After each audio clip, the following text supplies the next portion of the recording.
जय हिंद दोस्तों। आज हम लोग जानेंगे ब्रूनर का संज्ञानात्मक विकास का सिद्धांत, जो बहुत ही इम्पोर्टेंट है। सीटेट हुआ, डीएलएड हुआ, बीएड हुआ या ऑल टेट हुआ, उसमें ज़रूर पूछता है। इसके पिछले वीडियो में हम लोग जाने थे पियाजे का संज्ञानात्मक विकास का सिद्धांत के बारे में। आज हम लोग जानेंगे ब्रूनर का संज्ञानात्मक विकास का सिद्धांत, और नेक्स्ट वीडियो में हम लोग जानेंगे वाइगोत्स्की का सिद्धांत। तो सबसे पहले हम लोग जानते हैं कि संज्ञान होता क्या है। तो हम पिछले वाले वीडियो में बता चुके थे, अब अभी बता दे रहे हैं। संज्ञान जो होता है, संज्ञान से तात्पर्य एक ऐसी प्रक्रिया से है जिसमें संवेदना, जिसको सेंसेशन कहते हैं, प्रत्यक्षण, जिसको परसेप्शन कहते हैं, प्रतिमा, जिसको इमेजरी, धारण, तर्कना जैसी मानसिक प्रक्रियाएं सम्मिलित होती है। ये क्या होता है? संज्ञान होता है। तो आइए अब हम लोग जानते हैं ब्रूनर का संज्ञानात्मक विकास का सिद्धांत क्या कहता है। इसको हम बारी बारी से जानते हैं। ब्रूनर के संज्ञानात्मक विकास का सिद्धांत, अब इसके बारे में हम लोग जान रहे हैं। ब्रूनर ने संज्ञानात्मक विकास के अध्ययन में मुख्य रूप से दो प्रश्नों के उत्तर खोजने का प्रयास किया है। यानी संज्ञानात्मक विकास जब उन्होंने अध्ययन किया था तो उन्होंने क्या किया था, दो प्रश्न उनके दिमाग में खटक रहा था और उसी खोजने के लिए उन्होंने क्या किया था, प्रयास किया था। वो दो प्रश्न कौन कौन सा है उसके बारे में हम लोग जानते हैं।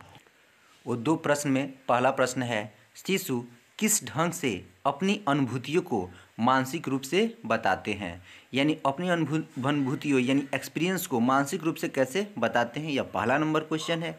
दूसरा नंबर क्वेश्चन है, शैशवावस्था तथा बाल्यावस्था में बालकों का मानसिक चिंतन कैसे होता है। यानी जब बच्चा छोटा होता है और उससे थोड़ा सा बड़ा होता है, यानी शैशवावस्था तथा बाल्यावस्था में बालकों का मानसिक चिंतन कैसे होता है। ब्रूनर साहब ने इसी जो दो कोई उनके दिमाग में प्रश्न चल रहा था, उसी पर उन्होंने क्या किया था, संज्ञानात्मक विषय चिंतन के बारे में उन्होंने बताया है। देखिए वो कौन कौन सा है, इसके बारे में कैसे बताया है, अब उसको हम लोग जान रहे हैं। ब्रूनर ने शिशु अनुभूतियों में क्या होता है, एक्सपीरियंस के मानसिक रूपों को तीन तरीकों द्वारा बताया है। यानी उन्होंने तीन मेथड दिया था, शिशु जो होता है अपना एक्सपीरियंस कैसे मानसिक रूप से बताते हैं। पहला है संक्रियता, जिसको हम लोग इनएक्टिव बोला जाता है। दूसरा है दृश्य प्रतिमा, जिसको आइकॉनिक बोला जाता है। तीसरा हो गया सांकेतिक, इसको बोलते हैं सिंबॉलिक। यानी जब शिशु जो होता है अपनी जो अनुभूतियाँ होती है, एक्सपीरियंस जो होता है मानसिक रूप से कितने तरीक़ा से बताता है, तीन तरीक़ा से बताता है। अब सबके बारे में हम लोग बारी बारी से सब हम लोग जानते हैं। सबसे पहले हम लोग संक्रियता यानी इनएक्टिव के बारे में जानते हैं। यह एक ऐसा तरीका है जिसमें शिशु अपनी अनुभूतियों यानी एक्सपीरियंस को क्रिया द्वारा व्यक्त करता है। यानी क्या होता है, जो भी होता है वो क्रिया के द्वारा क्या करता है, व्यक्त करता है। जैसे दूध का बोतल देखकर शिशु द्वारा मुंह चलाना। जैसे बच्चा जो होता है दूध देखता है, क्या करता है, मुंह चलाने लगता है, हाथ पैर फेंकना लगता है। यानी उसको समझ जाता है कि दूध आ गया है और अब हमको पीना है, तो क्या करता है, क्रिया करना चालू कर देता है, जिसके द्वारा वह दूध पीने की इच्छा को अभिव्यक्ति कर रहा है। यानी संक्रियता जो होता है, जो इनएक्टिव क्या करता है, जैसे माँ दूध लाती है तो लगता है हाथ पैर चलाने, अच्छा अब हमको दूध मिलने वाला है और मेरा पेट भरने वाला है। तो यह हो गया पहला स्टेप, इनएक्टिव। अब हम लोग नेक्स्ट जानते हैं दृश्य प्रतिमा विधि। इस विधि में बालक अपने मन में कुछ दृश्य प्रतिमाएं बनाकर अपनी अनुभूतियों की अभिव्यक्ति करता है। बच्चा जब छोटा होता है तो अपने मन में कोई दृश्य बना लेता है और क्या करता है, अपने एक्सपीरियंस को क्या करता है, अभिव्यक्त करना चाहता है। जैसे उसको अगर कान खुजला रहा है तो क्या करेगा, कान में वो लगता है कुछ मैंने हाथ से डालने को नोचने टाइप में लगता है। यानी कुछ ना कुछ दृश्य प्रतिमा बना के नहीं बोलता है कि ऐसे हमें ये चाहिए। यानी कुछ ना कुछ अपने क्या करता है, प्रतिमा बनाकर और अपने एक्सपीरियंस को क्या करता है, अभिव्यक्त करना रहता है। जिससे माँ हो गई, चाहे उसके पापा हो गए, चाहे उसके भाई बहन होते हैं, वो समझ जाते हैं कि वो बच्चा क्या कहना चाह रहा है। तो यह हो गया दृश्य प्रतिमा विधि। थर्ड नंबर पे आते हैं सांकेतिक विधि।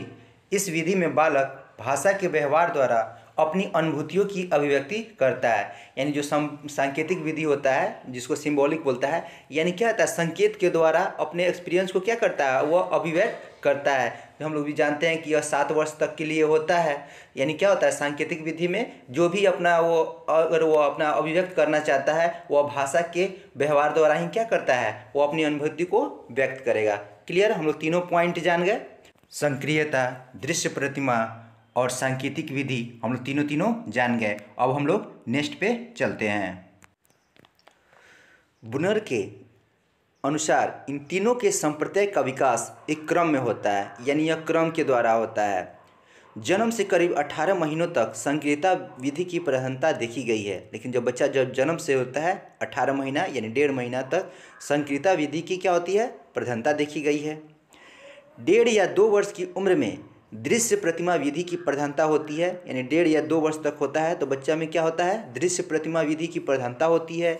और करीब 7 वर्ष की उम्र में सांकेतिक विधि की प्रधानता होती है। और करीब जो होता है 7 वर्ष की उम्र में, उसमें क्या होता है, सांकेतिक विधि की प्रधानता होती है।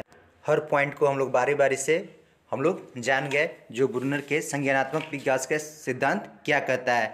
यानी पीछे वाले वीडियो में हम लोग पियाजे का संज्ञानात्मक विकास के सिद्धांत के बारे में जाने थे। इस बार जो है हम लोग ब्रूनर के संज्ञानात्मक विकास के सिद्धांत के बारे में जान गए। जय हिंद, जय भारत, धन्यवाद।